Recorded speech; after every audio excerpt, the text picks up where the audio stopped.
Recording biasa. Oke, karena live streamingnya nggak bisa, jadi saya record biasa aja kali ya. Tapi saya bahasnya ini yang 2002-2003, 2023 tahun lalu. Ini berarti saya bahasnya dari musik atau dari bunyi. Jadi kalau ngomongin soal bunyi, sedikit informasi, bunyi itu masuknya ke gelombang mekanik karena dia butuh medium dan dia masuk ke gelombang longitudinal. Ya, longitudinal berarti ada rapatan dan regangan. Audiosonik itu adalah 20 sampai 20 ribu Hz. Ya, kalau kurang dari 20 namanya infra, di atas 20 ribu itu ultra. Caranya sederhana, tinggal kamu bagi jumlah getaran bagi waktu ya. Jadi kita cari F bagi N bagi T kayak gitu kira-kira. Kamu hitung 200 bagi 0,8 gitu ya, 200 dibagi 0,8 itu sekitar 250 Hz, berarti masih masuk nomor satu. Nah, misalnya tinggal ngikutin ya kayak gitu ya, kayak gitu caranya. Jadi ikutin, udah dapat nomor satu ya udahlah gitu kira-kira. Kalau tidak percaya nomor dua apakah termasuk, kita coba hitung. Masih sekitar, ini bagi setengah ya, berarti sekitar 560 kayak gitu. Yang nomor 4 ini sekitar 400. 1, 2, dan 4. Kalau yang ini masuknya infra karena 15. Yang nomor 5, 50.000 bagi 2 ya sekitar 25.000. Jadi masih masuk ultra kira-kira begitu. Senar gitar dipetik 80 bagi 5 sekitar 16. Kayak gitu. Oke, ngomongin soal nomor 13, lanjut ke nomor 13 aja. 13 ini hukum Marsen. Hukum Marsen itu caranya ini pakai yang F2 per F1 sama dengan akar gaya 2 bagi gaya satu kayak gitu kira-kira. Jadi ini perbandingan kalau gayanya diubah. F2 yang kita cari, F1-nya 300 Hz ya. Sama dengan akar F2-nya 480 Newton dibagi segini. Setelah sudah kita dapat F2 per 300 sama dengan akar dari 4 per 1. Akar dari 4, 2 ya. Jadi tinggal kali 300 karena naik ke atas. Berarti F2-nya sama dengan 600 Z. Ya, jadi jawabannya yang C. Nomor 14 ini ngomongin soal resonansi. Ya, ngomongin soal resonansi, kita juga nanti bahas soal keuntungan dari resonansi itu sendiri ya, kira-kira begitu. Cuman kita hitung dulu nih, tinggi kolom udaranya 75, berarti 75 sama dengan resonansi ketiga berarti 135, berarti sekitar 5 per 4 lambda. Berarti lambdanya sama dengan 4 kali 75 bagi 15, kira-kira gitu. Hasilnya 60 cm atau 0,6 meter lambdanya. Cepat rambat udara berarti lambda kali F.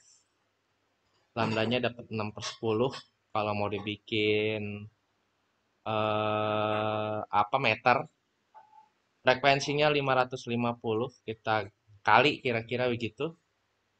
55 kali 6 itu sekitar 330 meter per second. Jadi cepat rambat di tempat tersebut adalah segitu kira-kira. Sampai di situ mungkin silakan dipahami. Kalau ditanya kenapa dapat 5 per 4 lambda, karena resonansi itu ngikutin angka ganjil. Angka ganjil pertama 1, angka ganjil kedua 3, angka ganjil ketiga 5 ya. Jadi 5 per 4 kira-kira seperti itu.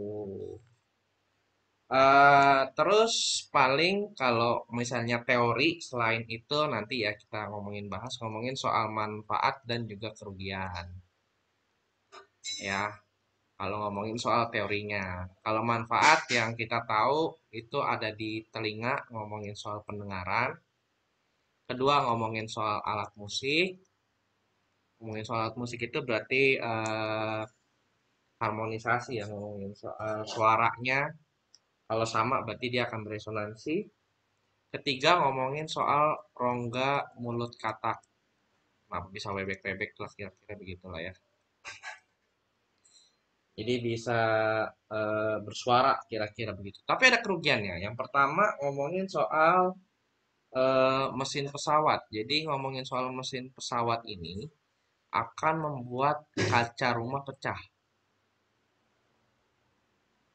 Jadi kalau misalnya dekat-dekat dengan perumahan, kaca rumahnya akan bergetar dan akhirnya pecah, kira-kira begitu. Yang kedua ngomongin soal runtuhnya jembatan ya. Runtuhnya jembatan ini ngomongin soal kalau misalnya jembatannya ikut goyang karena frekuensi getarannya sama dengan angin gitu misalnya atau dengan tentara. Jadi kalau tentara kalau baris itu tidak boleh seirama ya, takutnya nanti mengalami frekuensi yang sama dan akhirnya jembatannya runtuh. Gitu.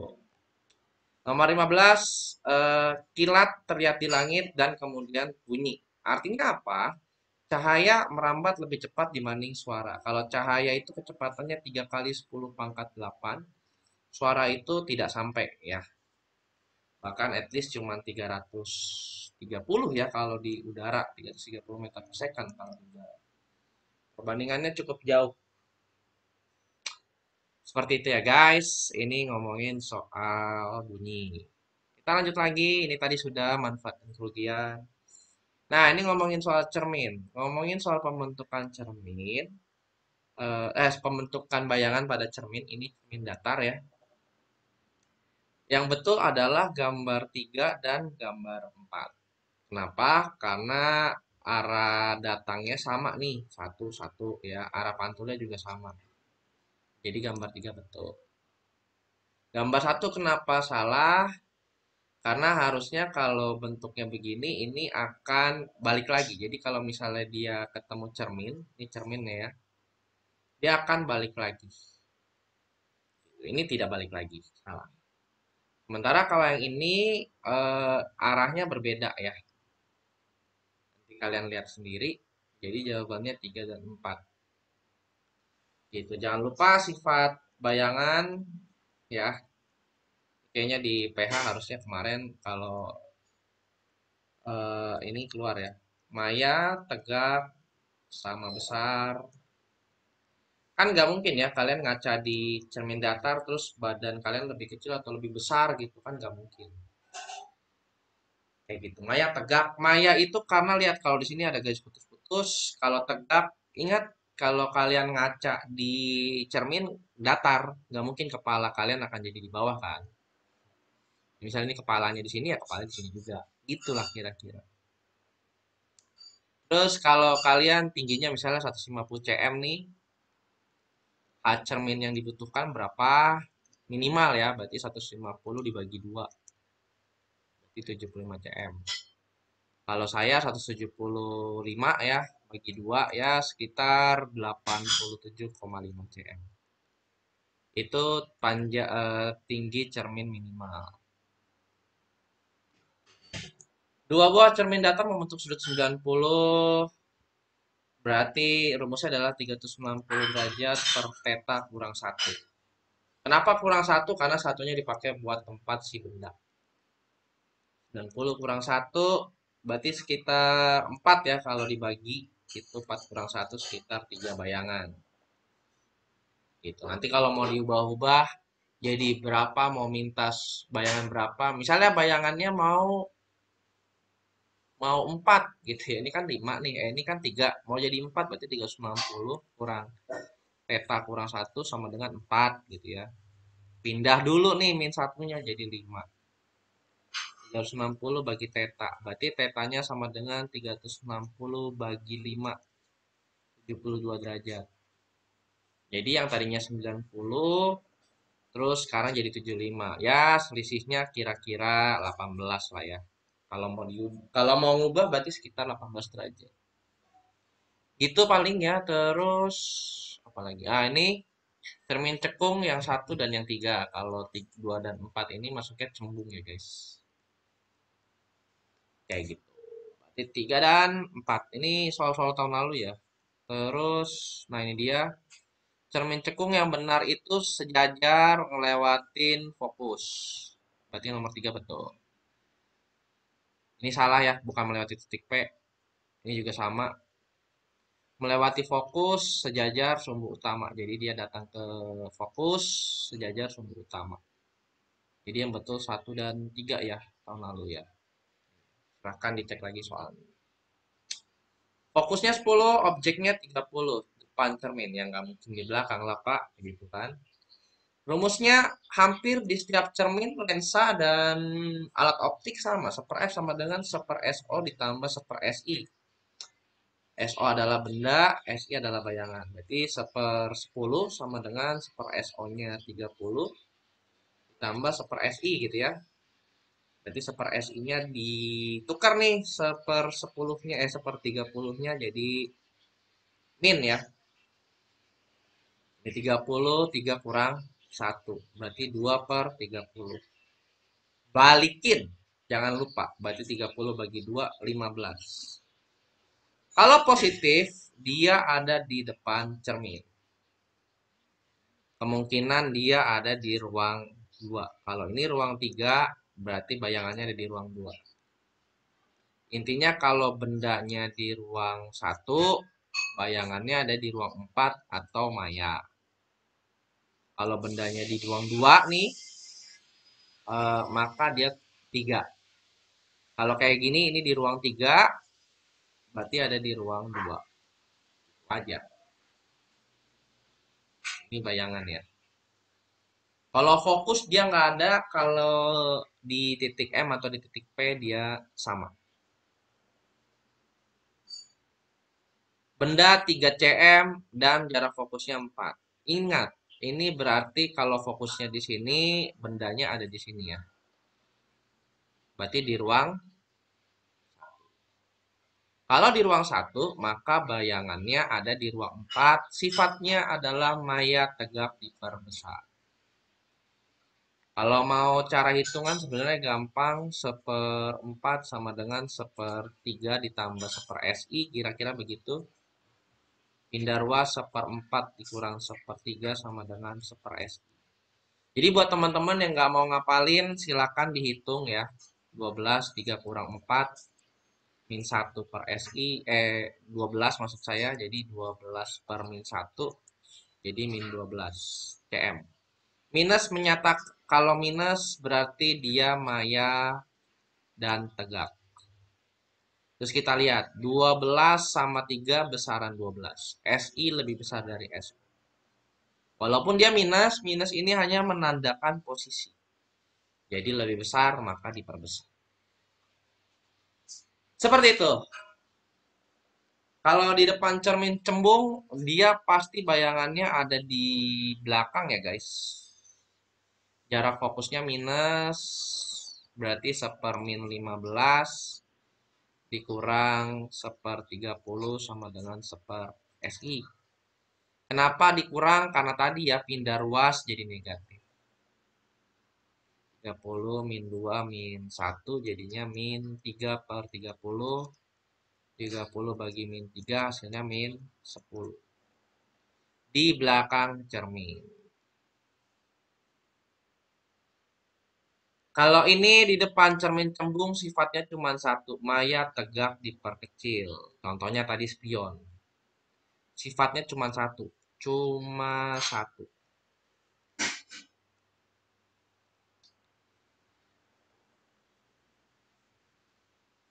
Kalau ini di belakang cermin cembung berarti SI-nya negatif ya. Jadi masuknya 1/-54 karena cermin cembung. Kira-kira begitu sama dengan 1/. SO ditambah seper min SI-nya 18 ya guys. Kan negatif di belakang cermin. Pindah ruas jadi seper min 54 sama dengan ditambah seper 18 berarti 54 min 1 plus 3 ya.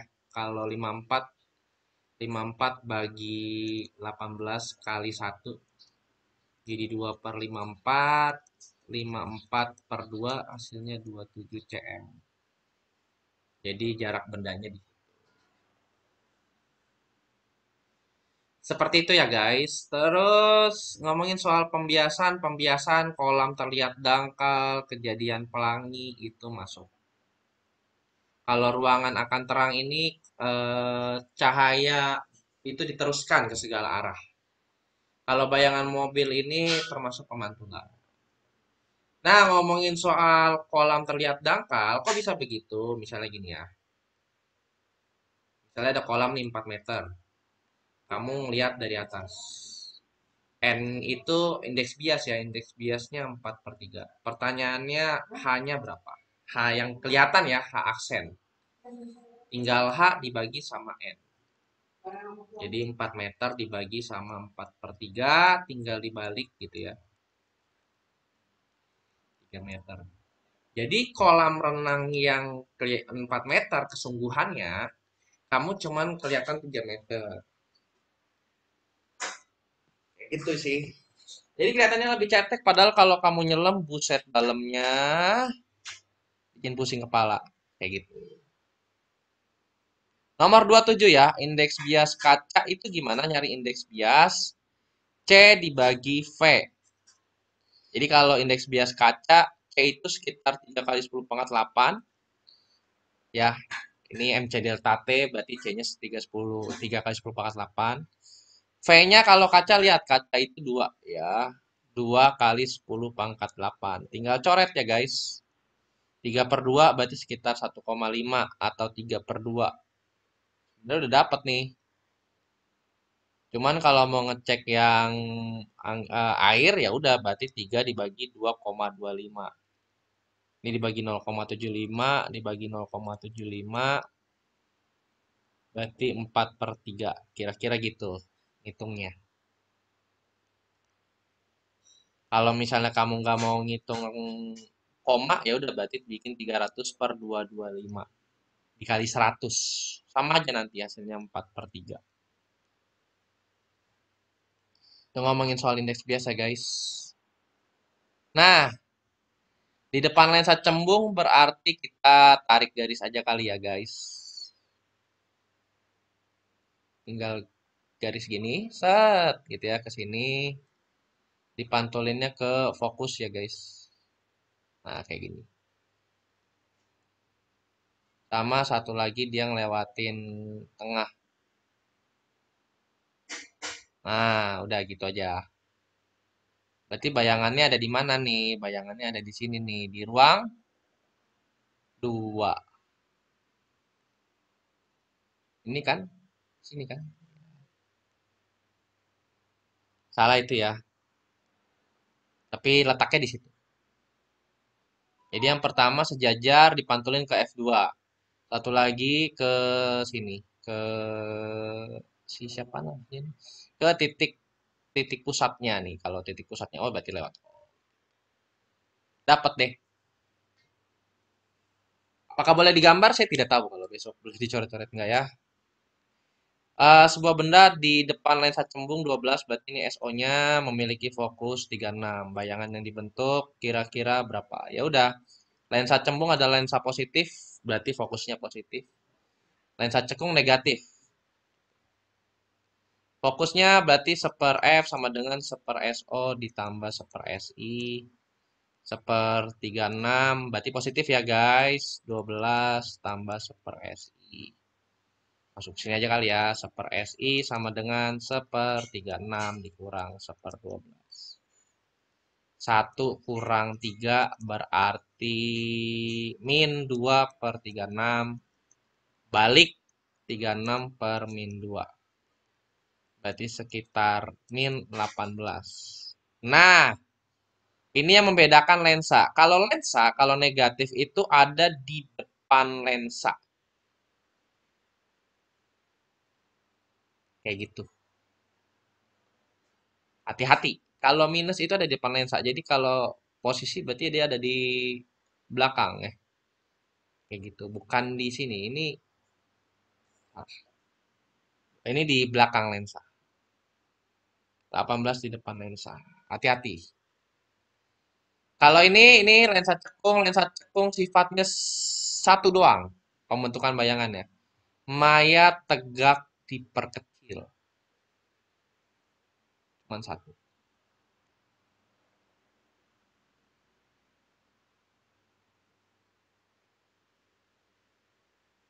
Nomor 31 fokusnya seper-min 5 sama dengan SO-nya seper 20 gitu ya, seper SI.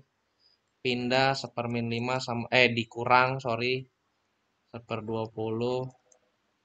20 ini min 4 min 1 min 5 per 20 sama dengan 20 bagi min 5 hasilnya min 4. Min 4 cm ya guys. Intinya kamu harus pahamin ini aja. Dah ini aja cukup. Sama M sama dengan SI per SO. Udah. Tinggal nanti fokusnya positif atau negatif. Jadi kalau cermin, cekung, dan cembung. Kalau cekung cermin positif, cembung negatif. Tapi kalau lensa, cekung negatif, cembung positif. Dah itu aja. Ya. Kalau miopi ada di sini. Nomor 2. Kalau ini normal, karena di retina. Kalau di sini adalah hipermetropi atau rabun dekat.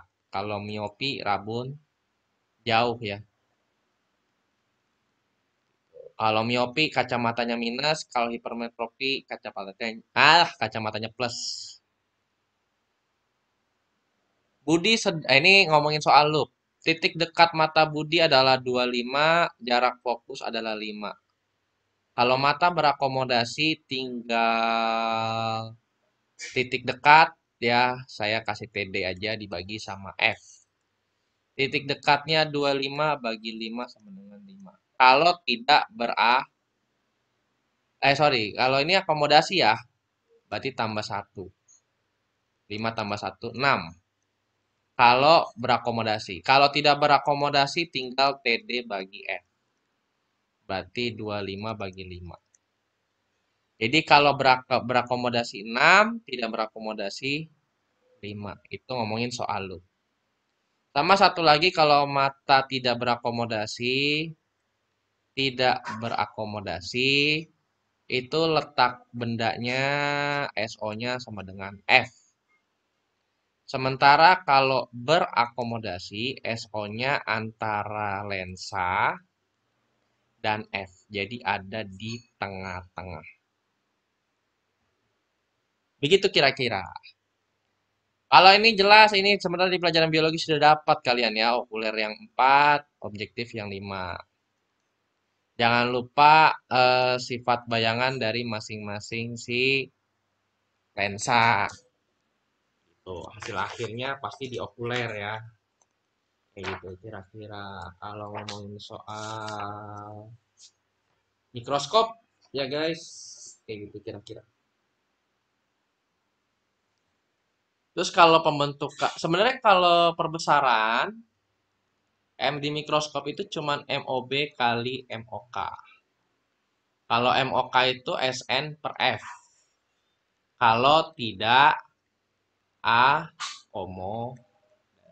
Kalau matanya akomodasi maksimum ya tinggal tambah 1.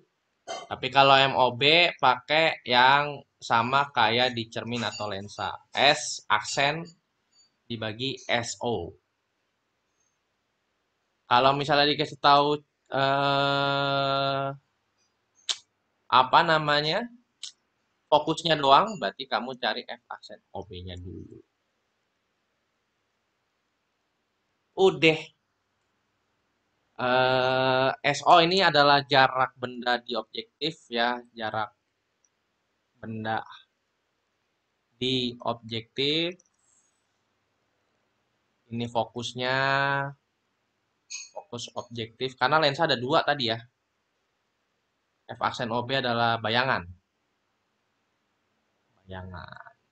Udah itu doang.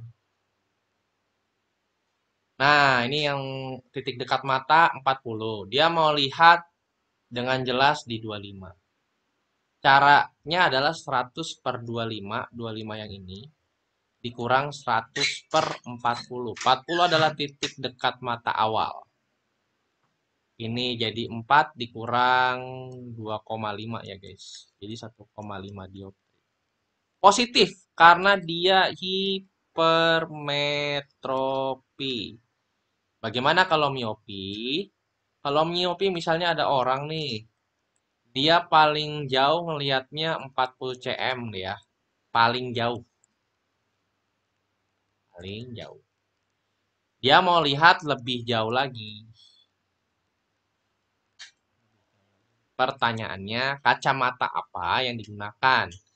Berarti dia rabun jauh atau miopi. Pertanyaannya kalau dia rabun jauh, kasih kacamata apa? Kacamatanya minus atau cekung. Ya. Terus berapa dioptri? Nah, itu dia. Sebenarnya tinggal min 100 per 40 tadi. Coret-coret jadinya min 2,5. Jadi kamu kasih kacamata minus ke dia, lalu berapa kekuatannya? Min 2,5 dioptri. Kayak gitu ya. Jadi paling kalau lensa, kalau alat optik ya tadi mata kita sudah bahas. Loop kita sudah bahas. Mikroskop kita sudah bahas. Oke ya, jadi kalau ngomongin soal rumus tinggal 1 F sama dengan 1 SO tambah 1 SI. Itu aja. Tapi kamu jangan sampai lupa sama ini. Mana yang positif, mana yang negatif. Lalu untuk perbesaran ya udah SI per SO. Itu aja.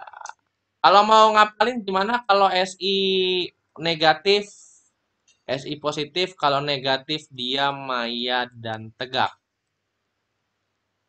Kalau positif dia nyata dan terbalik. Kalau SI lebih besar dari SO maka dia diperbesar. Kalau SI lebih kecil dari SO maka dia diperkecil. Terlepas dari SI-nya negatif atau positif. Kalau negatif ya udah berarti misalnya negatif 12 kayak tadi, ya udah 12 yang diambil. Karena ini hanya mengatur posisi di belakang atau di depan. Just it. Semoga itu membantu. Semangat. Nanti kalau mau tanya-tanya silahkan tanya di chat aja lah ya. Live streamingnya lagi butek. Sorry untuk tidak nyamanannya.